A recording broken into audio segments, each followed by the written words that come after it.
मैं कुमार प्रियांक एक बार फिर से आप सबके सामने हाजिर हूं। जैसा कि दोस्तों हम सभी जानते हैं, पटना हाई कोर्ट का जो मेंस है डिस्क्रिप्टिव होता है और उसको लेकर के जो तमाम अभ्यर्थी हैं जो एक्सपेक्ट कर रहे हैं कि पीटी में उन्होंने अच्छा किया है, तो और बहुत सारे ऐसे लोग हैं जो ऑफलाइन आकर के नहीं पढ़ सकते हैं, तो सोचा कि चलो एक वीडियो उन लोगों के लिए बनाते हैं जो नहीं आ सकते हैं किसी भी कारणवश। तो आप देख रहे होंगे मेरे पीछे कि लिखा हुआ है यहाँ पर थंबनेल में, घर बैठे कैसे करे पटना हाई कोर्ट मेंस की तैयारी और वह भी कम समय में। तो किसी भी एग्जामिनेशन को जब क्रैक करना होता है ना, तो सबसे पहले उसकी जो आत्मा होती है ना, उसका जो सिलेबस जो दिया होता है उसकी हमें एक अच्छी जो है जानकारी होनी चाहिए। ठीक है, उसकी जो जानकारी है वो अच्छी होनी चाहिए। और ये देखो आपको दिख रहा होगा बोर्ड पर पूरा सिलेबस। अभी मैं हट गया हूं थोड़ा सा ताकि आप सभी जो है इस चीज को देख पाएं। ऊपर में जनरल इंग्लिश और नीचे में जनरल हिंदी। जैसा कि हम सभी जानते हैं 60 नंबर का जो है इंग्लिश है और 40 नंबर का इसमें हिंदी है। इसमें लिखा हुआ है The questions will be designed to test the candidates' understanding of English language and literature, correct use of words, phrases, and idioms, and ability to write English correctly, precisely, and effectively. Questions will ordinarily include. ठीक है, तो ये English वाला जो portion है। और जो आप नीचे देखेंगे सामान्य हिंदी, जनरल हिंदी, यहां पे आप देखेंगे same line. The questions will be designed to test the candidate's understanding of Hindi language and literature, correct use of words, phrases, and idioms, and ability to write Hindi correctly, precisely, and effectively. Questions will ordinarily include the following. अब इसमें आप देखिए essay writing है, यहां निबंध लेखन है, letter writing है, पत्र लेखन है, प्रेसी राइटिंग है, संक्षेपण है। ठीक है, और उसके बाद कॉम्प्रिहेंशन है। कॉम्प्रिहेंशन चीजों को कॉम्प्रिहेंड करके समझ करके और उसके नीचे में जो प्रश्न पूछे जाते हैं उनका उत्तर देना होता है। ये बड़ा आसान होता है। आप हिंदी में देखेंगे अपठित गद्यांश। अपठित गद्यांश जिसको पहले पढ़ाना था, अपठित गद्यांश देख करके और उसके हिसाब से जो है जो प्रश्न पूछे जाते हैं उनका आप उत्तर लेखन कीजिए। तो एक चीज रखिएगा, बहुत ज्यादा तनाव लेने की जरूरत नहीं है। सबसे पहले तो निगेटिव होना सभी लोग छोड़ दीजिए। मैं हमेशा अपने छात्रों से ये कहता हूं कि आप नकारात्मक रहेंगे बर्बाद हो जाएंगे, तो सकारात्मक रहिए। और देखना फोकस आपका ऐसे, निबंध, लेटर, पत्र, प्रेसी राइटिंग, संक्षेपण और कॉम्प्रिहेंशन यानी अपठित गद्यांश। आप ना जो लोगों के पास समय कम है इन चारों पर फोकस किए रहिए। और बाकी जो ग्रामर का पोर्शन है, व्याकरण का, उसको आप हल्का हल्का देख जाइए। मेरे वीडियोस देखते जाना, थोड़ा थोड़ा कुछ ना कुछ मैं स्पेशली जो हिंदी का जो पोर्शन है उसमें मैं वो कराता जाऊंगा। ठीक है, और सेम वैसा ही इंग्लिश में भी है। डरने की जरूरत नहीं है। जिनकी इंग्लिश अच्छी है वो हिंदी पर काम करें और जिनकी हिंदी अच्छी है वो अपने अंग्रेजी पर काम करें। डरे नहीं, जल्दी होगा सब कुछ। इसके अलावा जब हम आगे बढ़ेंगे तो देखना ग्रामर वाले पोर्शन में उधर इडियम्स फ्रेजेस, तो इडियम्स एंड फ्रेजेस, तो यहां पर आप देखेंगे कि वाक्य विन्यास, वोकैब से रिलेटेड देखना, स्पेलिंग टेस्ट, सिनोनिम्स, एंटोनिम्स। यहां पर आप देखेंगे शुद्ध वर्तनी, समानार्थी शब्द, विलोम शब्द, अनेक शब्दों के लिए एक शब्द। आपने अगर मेरे पिछले वीडियो को देखा होगा तो उसमें मैंने कराया है अनेक शब्दों के लिए एक शब्द।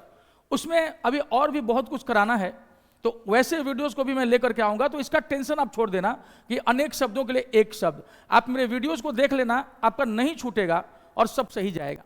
मुहावरे और लोकोक्तियां। मुहावरे और लोकोक्तियां, लोक में जो उक्तियां शुरू से चली आ रही हैं प्राचीन काल से, लोकोक्तियां होती हैं। मुहावरे जो थोड़े चुटकिले होते हैं, मजेदार होते हैं। ठीक है, उन सब का प्रयोग। व्याकरण जिसमें शब्द रूपांतरण, संज्ञा, लिंग, वचन, सर्वनाम, विशेषण, क्रिया विशेषण, कारक, काल, वाच्य, संधि, समास, उपसर्ग, प्रत्यय, वाक्य इत्यादि।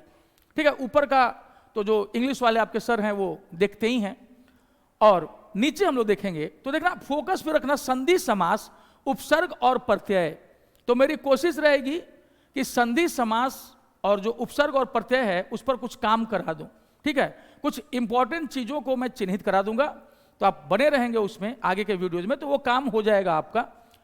फिर देखो, ऐसे राइटिंग हो या निबंध हो, दो चीज इस पर मैं कहता हूं फोकस करने के लिए कि अगर निबंध आए तो इतने कम समय में आपको क्या करना है। निबंध हो, अब आप चाहे इंग्लिश में देखें या हिंदी में देखें, जो एक ये है ना महिला, ठीक है, इससे रिलेटेड चीजों को आप देख जाइए। ये एक ऐसा टॉपिक है जहां से निबंध आएगा ही आएगा। अगर निबंध को लेकर के डर रहे हो तो इस टॉपिक पे काम कर लो। जैसे आप देखेंगे, बेटी पढ़ाओ बेटी बढ़ाओ, महिला सशक्तिकरण, ठीक है, जो वीमेन एम्पावरमेंट बोलते हैं, इन सब चीजों पर थोड़ा काम कर लीजिएगा। तो एक ऐसे आप इसको सेंट्रिक रखते हुए, स्त्री को यानी महिला को सेंट्रिक रखते हुए आप एक ऐसे जरूर तैयार कर लें। आप मान के चलिए कि लगभग एक ऐसे जरूर इससे संबंधित आएगा। ठीक है, कि हम कैसे महिलाओं को सशक्त करें, उनके सशक्तिकरण के लिए काम करें। और मैं अक्सर बताता हूं कि बहुत सारे लोग सशक्तिकरण को गलत लिखते हैं, ऐसे लिखते हैं सशक्तिकरण, ठीक है, बहुत जगह गलत लिखा जाता है, यह सही है।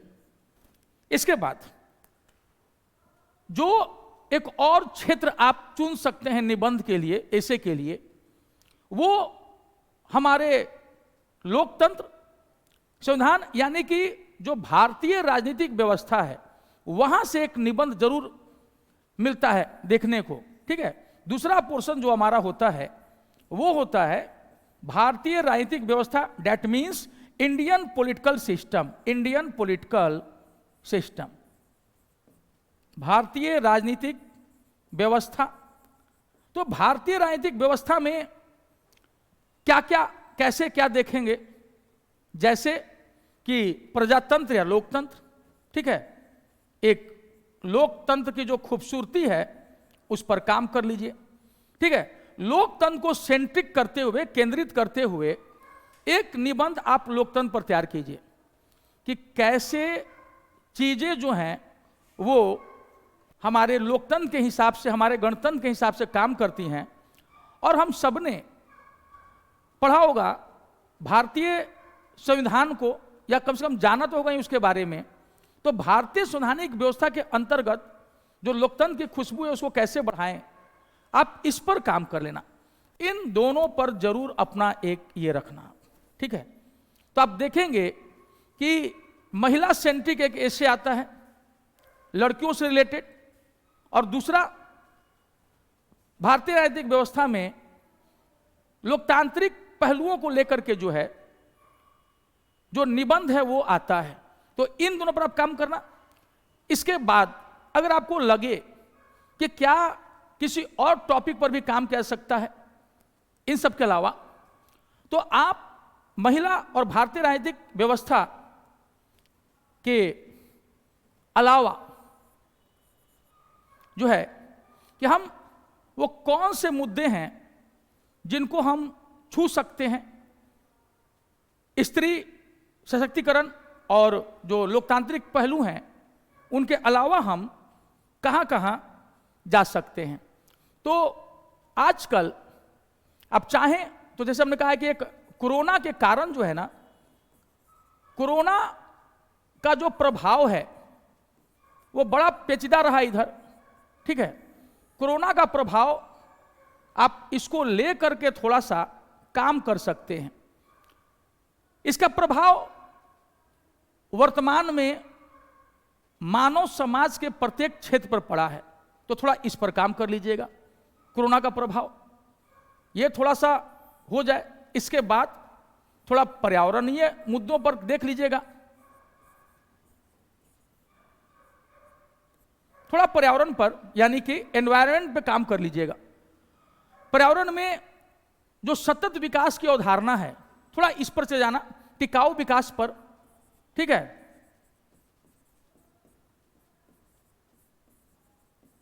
इसी को हम सतत विकास भी बोलते हैं।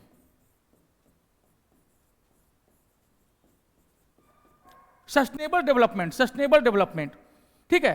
तो पर्यावरण और हमारा विकास, ये दोनों ऐसे मुद्दे एक दूसरे से गुथ गए हैं कि अगर आप भौतिक विकास करते हैं तो पर्यावरण को नुकसान होता है। तो टिकाऊ विकास एक बीच का रास्ता है, सस्टेनेबल डेवलपमेंट, कि हम एक ऐसा विकास करें जिससे संसाधनों का ह्रास न हो और हमारी आने वाली पीढ़ी भी उन संसाधनों का उपयोग कर सके, वो हमें गालियां ना दे। इस पर थोड़ा सा काम कर लीजिएगा एसे वाले पोर्शन पे। और पहले जो मैंने अपना एक वीडियो डाला है उस पर एसे को लेकर के कुछ बातें कही थी, उसको थोड़ा देख लीजिएगा कि किसी भी एसे को कैसे ले जाएंगे। टॉपिक से भटकिएगा मत। सबसे पहले जितने भी टॉपिक्स आपके पास होंगे ना, उसको अच्छे से देख लेना और देखने के बाद थोड़ा रफ वर्क कर लीजिएगा। आपको रफ पेपर मिलेगा, रफ वर्क कर लीजिएगा कि भैया कौन सा एसे हम सबसे अच्छे से लिख सकते हैं और उनको उसका परिचय दे देना, फिर कैसे उसके विभिन्न पहलू होते हैं। बहुत सारे टॉपिक से सामाजिक पहलू होते हैं, राजनीतिक पहलू होते हैं, आर्थिक पहलू होते हैं, धार्मिक सांस्कृतिक पहलू होते हैं और भी कई सारे पहलू आयाम होते हैं।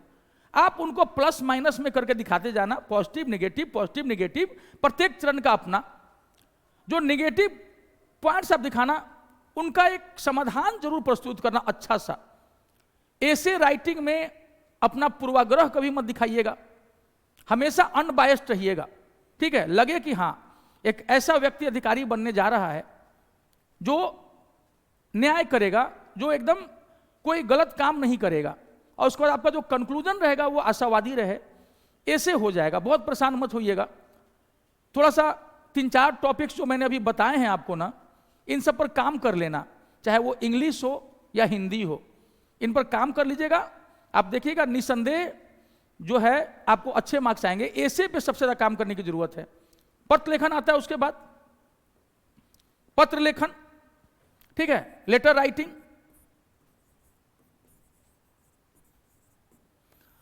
पत्र लेखन में आपको कई बार आप देखेंगे कि एक अमूमन एक आता है कि शिकायती पत्र जो कि थाना को लिखते हैं, किसी पुलिस अधिकारी को लिखते हैं, थानाध्यक्ष को लिखते हैं, तो उसका भी एक मजमून।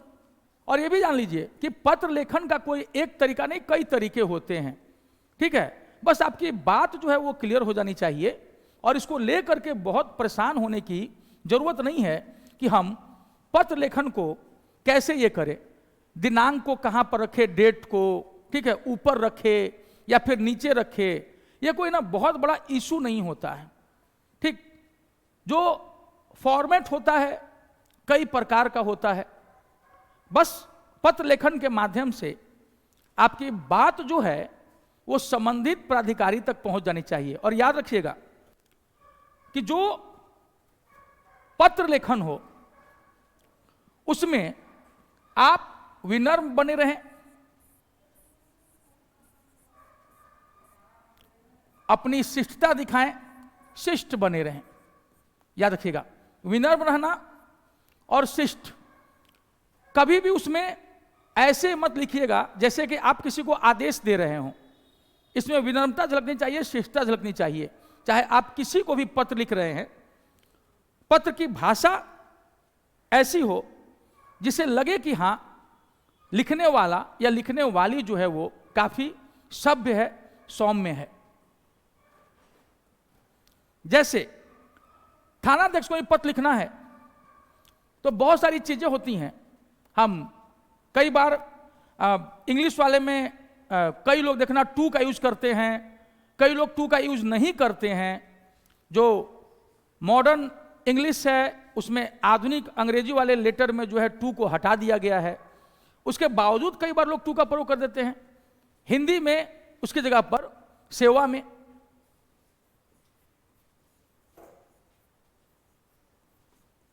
सेवा में कॉमा दिया, ठीक है। और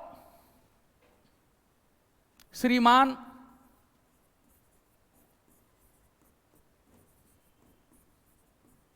थाना प्रभारी, श्रीमान थाना प्रभारी, और जो भी थाना हो XYZ पता, विषय, विषय। और याद रखिएगा कि जो मजमून होगा उसमें एक साइड यहां पर कुछ गैप जरूर छोड़ दीजिएगा दोनों तरफ, जो यहां पर भी इस साइड में एकदम सटा के नहीं लिखना है, यहां पे भी आपको गैप रहे थोड़ा सा, और यहां लास्ट में भी थोड़ा सा, जब आप पूरा लिखिएगा तो हल्का एक स्पेस रहे, वो भरा हुआ नहीं लगे। लेटर बहुत ज्यादा शब्द नहीं होने चाहिए, कम होने चाहिए, लेकिन फिर भी सारी बातें होनी चाहिए उसमें। विषय तो मान लो मोबाइल फोन, याद रखिएगा केवल मोबाइल नहीं लिखते हैं, मोबाइल का मतलब तो ज्यादा चलंत, मोबाइल फोन चोरी होने के संबंध में,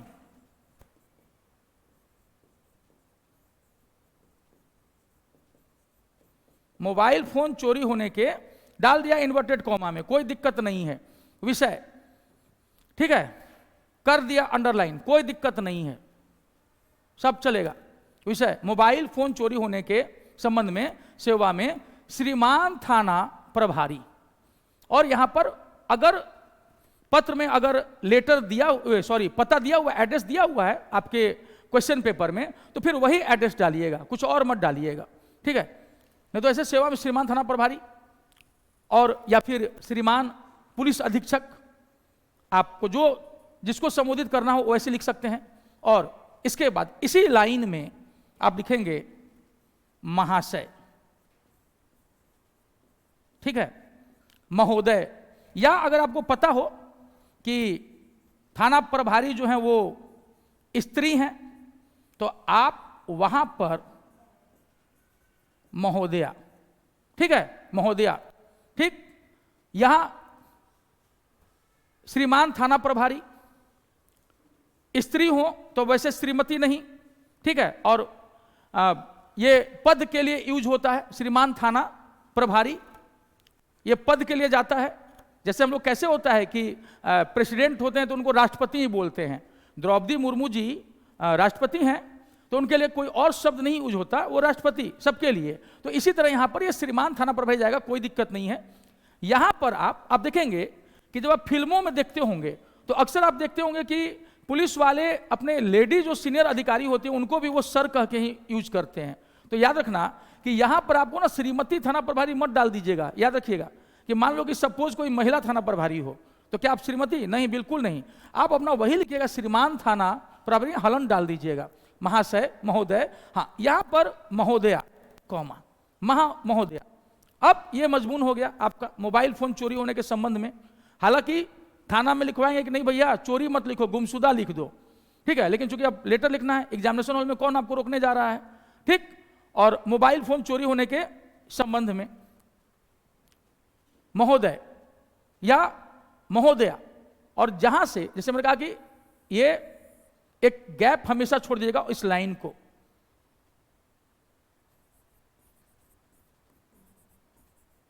महोदय। सविनय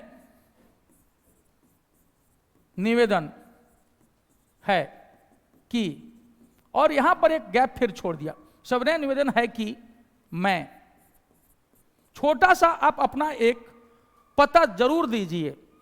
सारा जो फुल एड्रेस होगा वो नीचे जाएगा, लेकिन लेटर की शुरुआत में आप अपना एक छोटा सा परिचय दीजिए, ठीक है, ताकि पढ़ने वाले को पता चले, उसको नीचे देखने की जरूरत ना पड़े।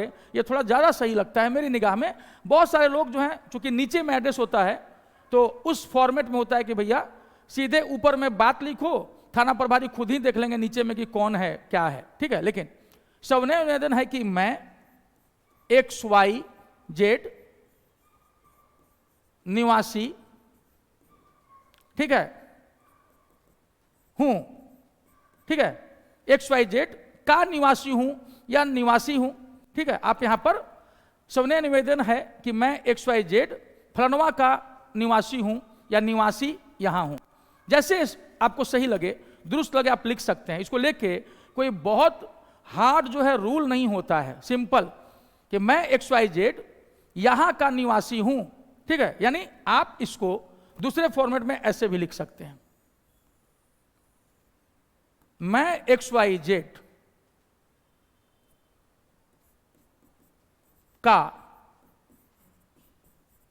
निवासी हूं,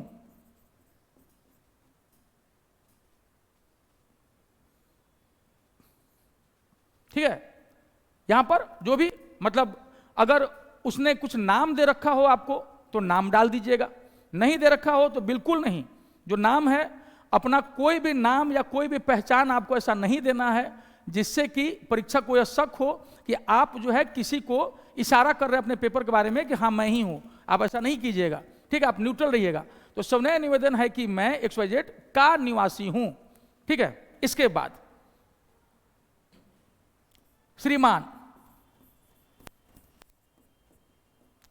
और इसमें आगे कि मैं अमुक तिथि को इस जगह पर से जा रहा था तो तभी किसी चोर ने मेरा मोबाइल फोन जो है वो चोरी कर लिया, ठीक है। तो उसमें एक चीज हमेशा रखना कि श्रीमान जब आप अपनी सारी जानकारी देंगे जब यहां पर, तो यह जरूर करना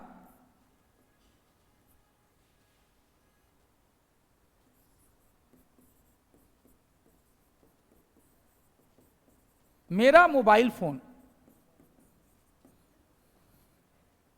ठीक है, तिथि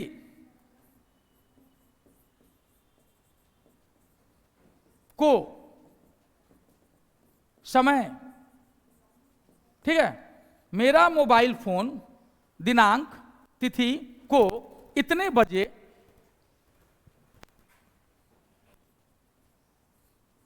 घटनास्थल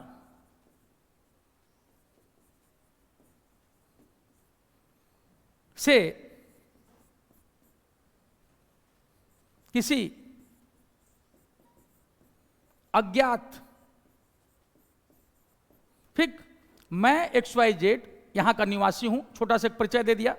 श्रीमान मेरा मोबाइल फोन इस तिथि को इतने बजे यहां से किसी अज्ञात व्यक्ति ने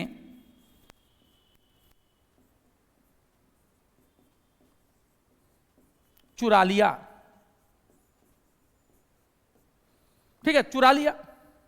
उसके बाद आपने अपना दे दिया, फिर आप इसमें दे दो मेरे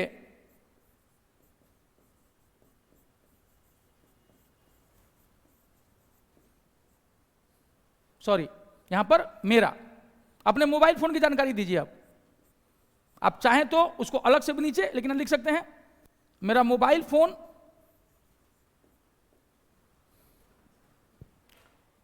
जिस भी कंपनी का हो, कंपनी का, फिर उसका रंग, ठीक है, किस कंपनी का उसका रंग, फिर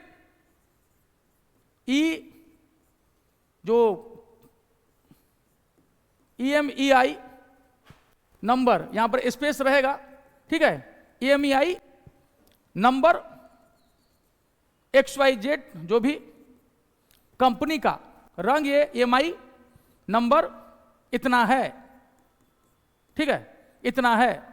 और इसके अनुसार जो है आपको क्या करना है कि सबसे पहले आपने बता दिया कि मैं अमुक हूं, मेरा मोबाइल फोन इस तारीख को इतने बजे घटनास्थल की जानकारी दे करके कि यहां से जो है किसी अज्ञात व्यक्ति ने चुरा लिया, क्योंकि उसको जान नहीं रहे हैं कि कौन चुराया है, मान लो सपोज। और उसके बाद अपने मोबाइल फोन का आपको डिटेल देना है कि वो किस कंपनी का है, ठीक है, किस कंपनी का है, मोबाइल फोन का कलर क्या है, उसका ईएमआई नंबर आपके पास अगर हो तो वो दे दें, ये सारा डिटेल, और उसमें अपने सिम कार्ड की जानकारी दे दीजिए कि मेरा सिम नंबर, अगर डबल है तो डबल, दोनों की जानकारी दीजिए कि मेरा सिम जिस भी कंपनी का हो, मेरा सिम इस कंपनी का जिसका नंबर यह है, ठीक, इतना हो गया। लिखो इसको, ये जानकारी दीजिए आप लेटर में कि ये है, इतना है। अतः फिर यहां से अतः श्रीमान से सविनय निवेदन है कि, फिर से एक बार, इसमें विनम्रता में कोई दिक्कत नहीं हो, ये कोई सुपरफ्लुअस नहीं होगा।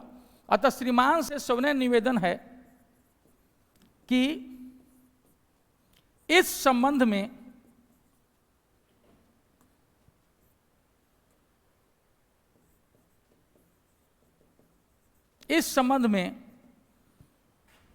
प्राथमिकी, देख लीजिएगा प्राथमिकी कैसे लिखते हैं।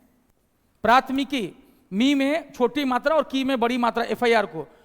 अतः श्रीमान से सविनय निवेदन है कि इस संबंध में प्राथमिकी दर्ज करने की कृपा की जाए। कृपया मत कर दीजिएगा, कृपया मत कर दीजिएगा, कृपा की जाए।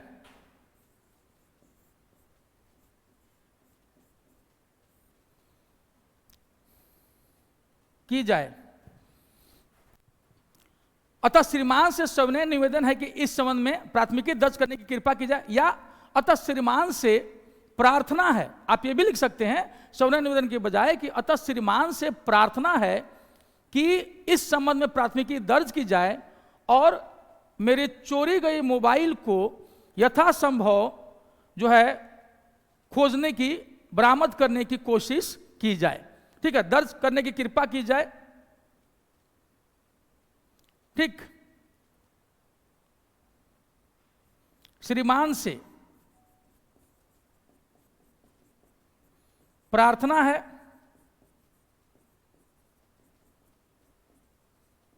कि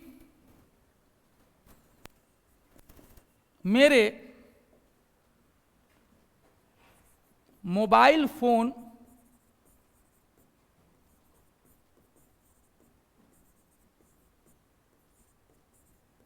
की बरामदगी का प्रयास, सीधे बरामद करने का ऑर्डर मत दीजिएगा, बरामदगी का प्रयास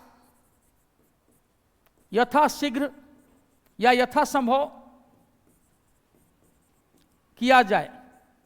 ठीक है, मेरे अतः श्रीमान से, आप देखेंगे यहां पर श्रीमान से प्रार्थना है कि मेरे मोबाइल फोन की बरामदगी का प्रयास यथाशीघ्र किया जाए। ठीक है, और इसके बाद आप एक धन्यवाद प्रेषित कीजिएगा। ठीक है, इस हेतु मैं सदा आपका ऋणी रहूंगा, आभारी रहूंगा, ऋणी रहूंगा। इस हेतु मैं सदा आपका आभारी रहूंगा, ऋणी रहूंगा। ठीक है,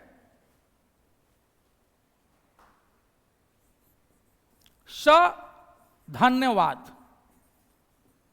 धन्यवाद। आप चाहें तो यहां पर धन्यवाद और साथ में सादर भी लिख सकते हैं कि थैंक्स एंड रिगार्ड्स, आप चाहें तो लिख सकते हैं, नहीं तो यहां पर भी चल जाएगा। आपका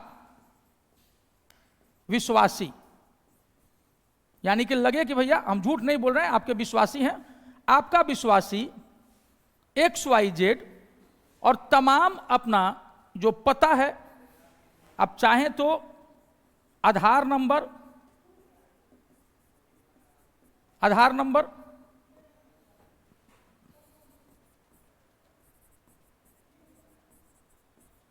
आपका विश्वासी XYZ आधार नंबर इतना, ठीक है, वैकल्पिक मोबाइल नंबर, ताकि जिस पर वो आपसे कांटेक्ट कर सके, क्योंकि आपका वो मोबाइल नंबर तो अभी चोरी चला गया है। तो वैकल्पिक मोबाइल फोन नंबर, वैकल्पिक मोबाइल फोन नंबर, ताकि किसी भी स्थिति में आपसे वो कांटेक्ट कर सके। पता, पूरा पता, और यहां पर भी आप चाहें तो दिनांक लिख सकते हैं जिस समय केस दर्ज किया गया। दिनांक आप चाहें तो यहां लिख दे, कोई फर्क नहीं पड़ता है, याद रखिएगा। या आप चाहें तो यहां पर सेवा में श्रीमान थाना प्रभारी और यहां पर दिनांक लिख सकते हैं, कोई दिक्कत नहीं है। लेकिन ज्यादा सही रहता है कि दिनांक आप सबसे नीचे लिख दें। तो ये चीजें हैं, जैसे कि मैंने आपको निबंध के बारे में बताया, फिर अभी पत्र लेखन के बारे में बताया। इसके बाद आप देखेंगे कि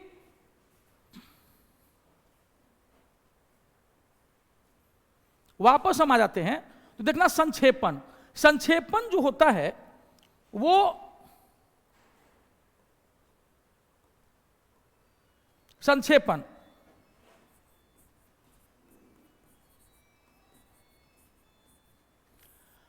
किसी भी चीज, जब कोई ज्यादा बड़ा कोई आ जाए, आपके पास पैराग्राफ आ जाए, कोई कथा कहानी आ जाए और कहा जाए ना कि भैया संक्षेप में सुनाओ, बड़ा लंबा खींचते हो। आप देखते होंगे ना, कई बार कोई छोटी सी बात होती है और फोन पर लोग उसको लगे रहते हैं, खींच रहे होते हैं। अरे जानते हो क्या हुआ, ये हुआ, वो हुआ, फिर हम गए ना, फिर ये हुआ, फिर वो हुआ। भैया इतना समय किसी के पास नहीं होता है। ना आप किसी दूसरे का समय बर्बाद कीजिए, ना खुद अपना समय बर्बाद कीजिए। इसीलिए संक्षेपण की महत्ता होती है, ठीक है। प्रेसी राइटिंग क्यों करवाया जाता है? ये आदत डालने के लिए कि किसी चीज को लंबा मत खींचिए, उसको संक्षेप में समझाइए और उसको खत्म कीजिए, ठीक है। तो संक्षेपण, इसका एक नियम यह भी है कि मान लो कि अगर कोई चीज 300 शब्दों में है, ठीक है, तो इसके मूल मर्म को रखते हुए इसको 100 शब्दों में इसको कर दिया, और हो सका तो इसका एक उपयुक्त शीर्षक, उपयुक्त एप्रोप्रिएट हेडिंग शीर्षक दे दीजिए। उपयुक्त, उपर्युक्त नहीं। उपर्युक्त का मतलब होता है एबव मेंशन्ड, लेकिन उपयुक्त का मतलब होता है एप्रोप्रिएट, ठीक है। तो उपयुक्त शीर्षक दे दीजिए। संक्षेपण में 300 शब्दों का है तो इसको 100 शब्दों में कर दीजिए। एक और क्या आता है इसमें देखना, हो सकता है कि संक्षेपण की बजाय ना भावार्थ पूछ दे। भावार्थ, इसमें देखना, इसका मतलब होता है भाव प्लस अर्थ। संक्षेपण में आप अपने से कहानी में कोई मोड़ चेंज नहीं ला सकते हैं। जो कहानी 300 शब्दों में है, उसी कहानी के मूल मर्म को पकड़ के आपको 100 शब्दों में कर देना होता है। जबकि भावार्थ में आप कहानी से हट करके केवल उसके भाव को पकड़ेंगे। याद रखना, आप केवल उसके भाव को पकड़ेंगे और उसी के अर्थ को बताया जाता है। शब्द को जो का त्यों नहीं पकड़ लेंगे, उसके भाव को पकड़ेंगे। याद रखिएगा कि कोई भी चीज हो उसके भाव को पकड़ा। मान लो कि किसी गद्य में, किसी गद्यांश में पुस्तकों की महत्ता के बारे में बताया गया है, खूब बड़ाई उसमें हाकी गई, ठीक है। कहा गया कि लोकमान्य बाल गंगाधर तिलक ने कहा है कि यदि आप मुझे नरक में भी पुस्तकें दे दो तो मैं उस नरक को भी स्वर्ग बना दूंगा। अब आप उसमें तिलक साहब की कहानी नहीं डालनी है, वहां पर आपको वो मर्म पकड़ना है कि पुस्तकों का महत्व क्या है। शीर्षक दे डाला पुस्तकों का महत्व, और भावार्थ बताइए कि पुस्तकें किसी इंसान की जिंदगी बदल सकती हैं। पुस्तकें इंसान की सबसे अच्छी दोस्त होती हैं जो कभी धोखा नहीं देती हैं, ठीक है। इन चीजों पर लिखिएगा, उसके भाव को पकड़िएगा। तो भावार्थ आ जाएगा तो उसके भाव को पकड़िएगा। और भावार्थ में संक्षेपण वाला 1/3 का नियम नहीं लगता है।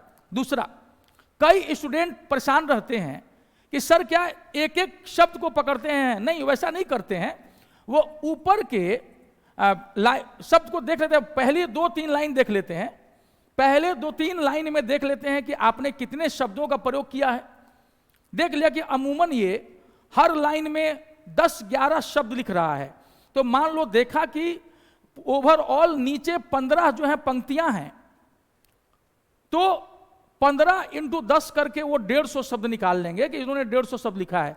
ये नहीं कि वो नंबरिंग करेंगे 1 2 3 4 5 6। और कई लोग कहते हैं कि सर जो बीच में का, की, था, थी, बिल्कुल ये सब भी शब्दों में काउंट होते हैं, ये सब भी शब्दों में काउंट होता है। हाँ, लेकिन अब इन्वर्टेड कॉमा हो, पाई ऐसे खिंचो, ये सबको काउंट नहीं किया जाता है। तो इन सब चीजों को याद रखिएगा। इसके बाद इसमें जो मैंने आपको शुरू में दिखाया, जब आप देखेंगे यहां पर अपठित गद्यांश, अपठित गद्यांश, इसमें क्या करता है अपठित गद्यांश में कि अपठित गद्यांश, यहां पर आपसे कोई कथा कहानी कुछ भी सुना दिया और नीचे उसमें से प्रश्न पूछे जाते हैं, ठीक है, पहला प्रश्न, दूसरा प्रश्न, ऐसे करके एकदम जैसा गद्यांश में बताया गया है उसी के अनुसार आपको उत्तर दे देना। यह सबसे आसान होता है साथियों। तो इस वाले में मैंने कहा था कि घर बैठे कैसे तैयारी करें। लोग बुक्स को लेकर के बहुत परेशान होते हैं। मैंने देखा कि कुछ स्टूडेंट्स ने नीचे किया था कि सर बुक्स, कौन सी बुक्स पढ़नी चाहिए। देखो, आप अब तक जो भी बुक्स पढ़ रहे होगे ग्रामर से रिलेटेड, एसे से रिलेटेड, जिसमें आप सहज होगे उसको पढ़ना, क्योंकि अब देखो समय भी कम है। तो जो मैंने बताया कुछ टॉपिक्स ना एसे में, उन टॉपिक्स को आप पढ़ लेना। थोड़ा शब्दों की शुद्धता पर ध्यान दे दीजिएगा, हल्का फुल्का न्यूज़पेपर देख के पढ़ना, कोई मैगजीन पढ़ना। देखिए वहां पर कहां पर स्त्रीलिंग का प्रयोग हो रहा है, कहां पर पुल्लिंग का प्रयोग किया जा रहा है, इन सब चीजों को थोड़ा ध्यान रखिएगा। और आगे मैं और वीडियो जो है वो डालता रहूंगा ताकि आपके इसी के अनुसार जो है सहायता होती रहे। और कमेंट सेक्शन में आप अपने प्रश्न रख दीजिएगा, या फिर मेरा टेलीग्राम है पार्थ सिविल सर्विसेज के नाम से, ठीक है, आप चाहें तो वहां भी ऐड हो सकते हैं। और वहां पर आपको एक सेक्शन मिल जाएगा, क्वेरी सेक्शन वाला, डाउट क्लैरिटी वाला, आप वहां पर भी आकर के अपनी चीजों को रख सकते हैं, ठीक है। तो आज के लिए साथियों इस वीडियो में इतना ही, और मैं बाकी वीडियोज भी आपके लिए डालता रहूंगा। आप मेरे साथ जो हैं बने रहें, और प्लीज मेरे इस चैनल को, यूट्यूब चैनल को सब्सक्राइब कीजिए, लाइक कीजिए और शेयर कीजिए साथियों, ताकि जहां तक ये जानकारी हो सके जा सके, ठीक है। तो आज के लिए इतना ही। अब मैं इस पटल से यहां से विदा लेता हूं। आप सभी का दिन शुभ हो। धन्यवाद।